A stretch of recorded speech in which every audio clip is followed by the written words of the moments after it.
I think that symbiosis of a guided program, of course, I am daily online on the community in my business hours from 9 to 5 p.m. So whatever goes on in the daily chat, I see it. If someone says something, I can moderate it or can say, hey, the guidelines are here, you violated them, strike one.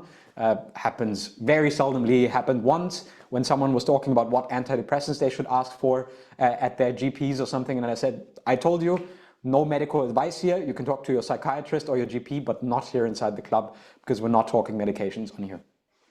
That's amazing. And I love that idea of that last step about helping someone else, because that's exactly it, isn't it?